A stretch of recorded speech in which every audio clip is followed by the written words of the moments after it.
Practical academy में आपका स्वागत है। आज हम CSIR NET June 2011 part C linear algebra question number 74 करेंगे। क्या क्वेश्चन नंबर 74?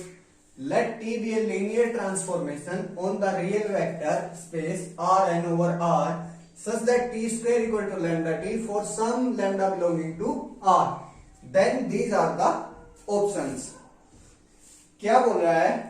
टी हमें एक लीनियर ट्रांसफॉर्मेशन दी गई है जो कि Rn से R पर है और जो टी है वो इस कंडीशन को सेटिस्फाई कर रही है, means T square equal to lambda T है for some lambda belonging to R के लिए। अगर इस चीज पर अगर यहां मैं कैले हैमिल्टन थ्योरम का यूज करूं तो मैं यहां से mx की पॉसिबिलिटी निकाल सकता हूं, और अगर mx की पॉसिबिलिटी आ गई तो वहां से मैं आइगन वैल्यूज की पॉसिबिलिटी निकाल सकता हूं।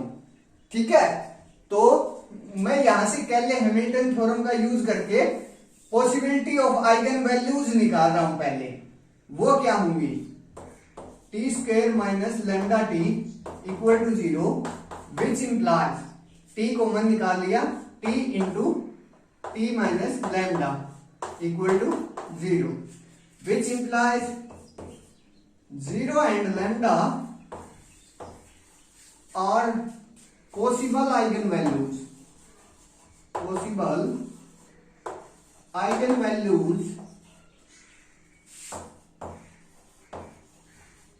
of t। ठीक है, अब अगर लैम्डा मेरे पास आइगन वैल्यू है तो मैं लैम्डा को अगर आइगन वैल्यूज की फॉर्म में लिखूं तो वो क्या होगा? T of x equal to lambda x for some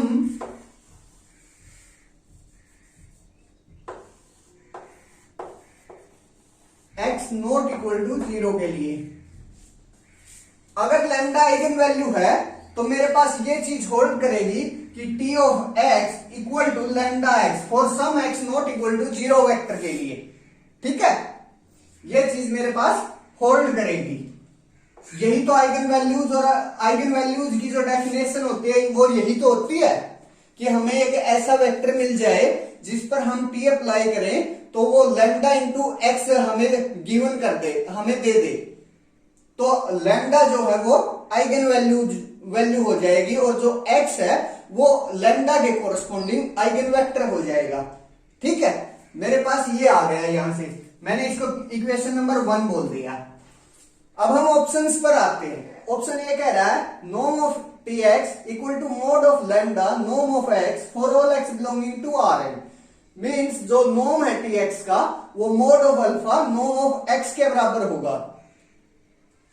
norm of T x, पहले मैं नॉर्म देख लेता हूं किसी वेक्टर का। नॉर्म क्या होता है? अगर नॉर्म ऑफ v निकालूं मैं, नॉर्म ऑफ v वो क्या होता है कि inner product of v comma v उसका square root.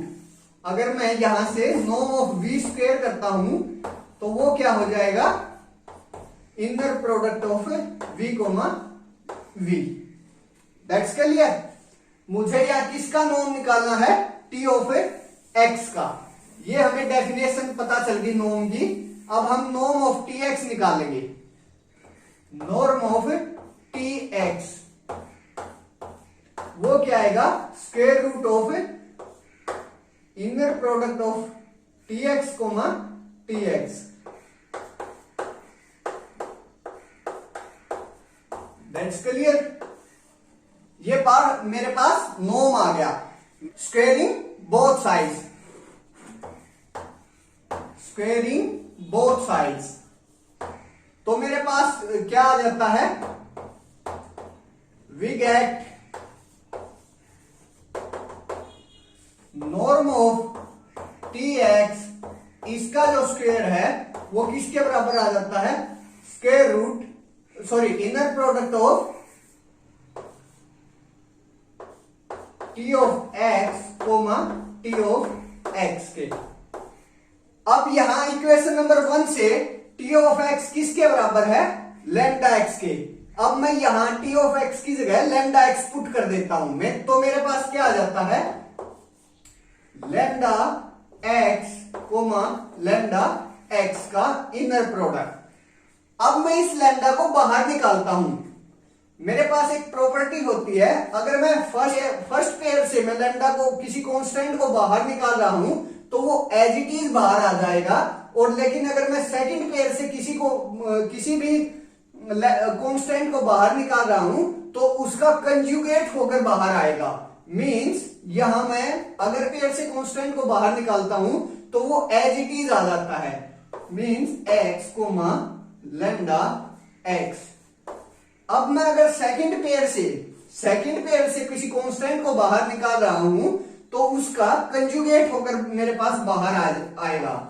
Means lambda into lambda norm of x comma x, यहां लैम्डा कॉन्जुगेट आएगा बाहर। ये आ गया अब मेरे पास, that's clear. Lambda into lambda conjugate क्या होता है, मोड ऑफ लैम्डा का स्क्वायर, मोड ऑफ लैम्डा का स्क्वायर। और ये क्या होता है, inner product of x comma x है वो क्या होता है, नॉर्म ऑफ एक्स का स्क्वायर, नॉर्म ऑफ एक्स का स्क्वायर, दैट्स क्लियर। अब मैं बोथ साइड स्क्वायर रूट ले लेता हूं तो मेरे पास क्या आ जाएगा, अगर मैं यहां बोथ साइड स्क्वायर रूट ले लेता हूं तो मेरे पास आ जाएगा norm of T x equal to lambda mod of lambda norm of x, ये आ जाएगा। और यही हमें प्रूव करना था for all x belonging to R n के लिए, दैट्स क्लियर। मीन्स ये बात मेरी ट्रू हो गई, फर्स्ट ऑप्शन ट्रू हो गया। अब हम ऑप्शन नंबर बी पर आते हैं। ऑप्शन नंबर बी में क्या कह रहा है मेरे पास कि जो नॉर्म ऑफ टी एक्स है, if norm of T x equal to norm of x है for some non zero vector x belonging to R n के लिए, देन जो लैम्डा है वो प्लस माइनस 1 हो जाएगा।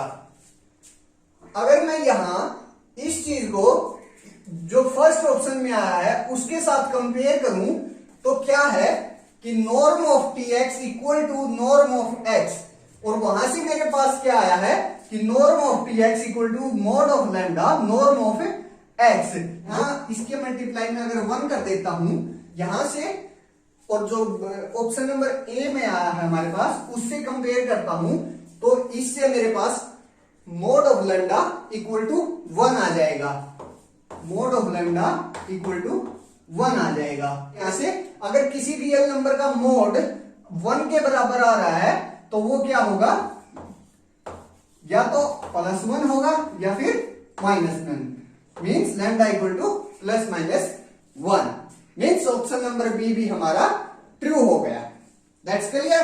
अब हम ऑप्शन नंबर सी पर आते हैं। ऑप्शन नंबर सी क्या कह रहा है कि t equal to lambda I where I is the identity transformation on R N.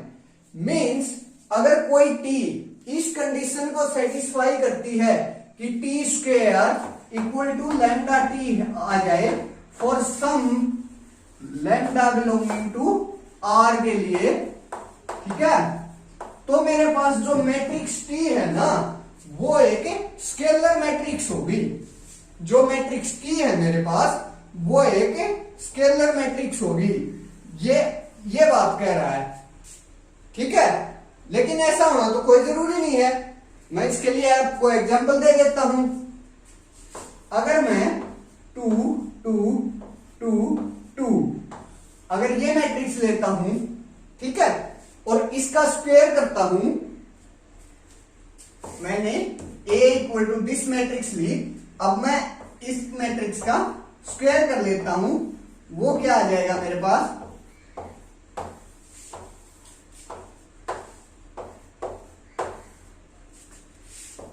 वो क्या आ जाएगा मेरे पास 2 दूनी 4 प्लस 2 दूनी 4, 4 + 4 मीन्स 8, फर्स्ट एलिमेंट एंट्री आ जाएगी 8, सिमिलरली सेकंड 2 दूनी 4 प्लस 2 दूनी 4 मीन्स 8, थर्ड भी 8 एंड 4 भी 8, 8 8 8 आ गई मीन्स इसको मैं लिख सकता हूं 4 इंटू ए, लैम्डा की जगह मेरा 4 आ गया मीन्स यहां से मेरे पास क्या आ गया, A square equal to 4a, where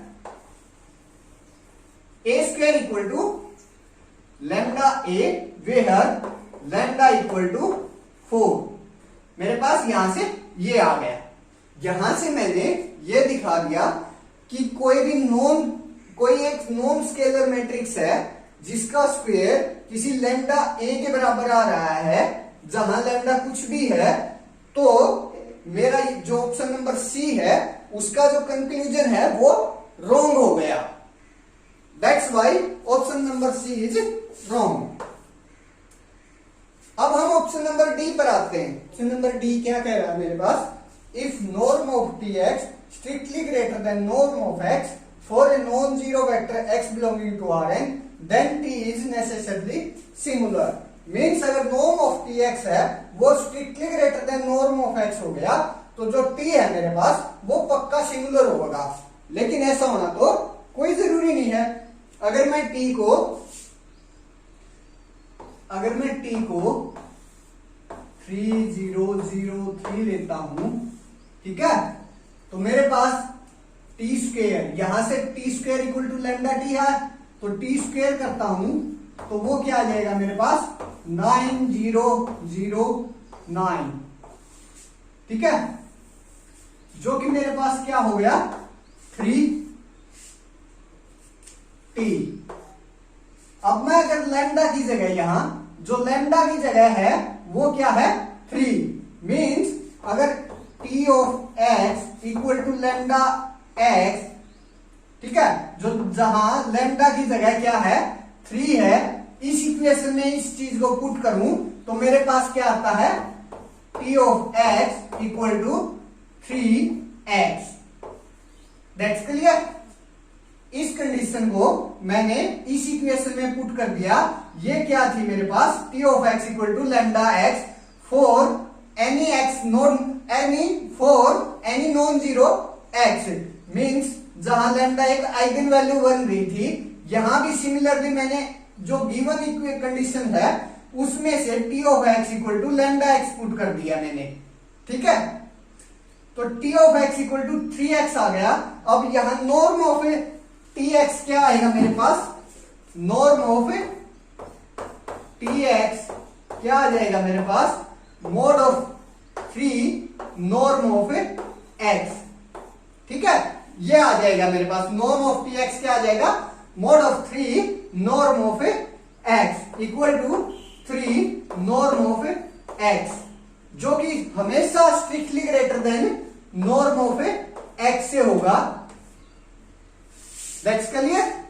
means मेरे पास ये कंडीशन तो सेटिस्फाई कर रही है कि जो नॉर्म ऑफ टी एक्स है वो हमेशा strictly greater than norm of X आ रहा है, लेकिन ये बोल रहा है कि नेसेसरली सिमिलर होगी फिर टी, लेकिन टी तो यहाँ नॉन सिमिलर है। जो यहाँ डिटरमिनेंट है टी का वो क्या आ रहा है इक्वल टू 9, जो कि क्या है नॉन जीरो, ठीक है। That's clear. Thank you.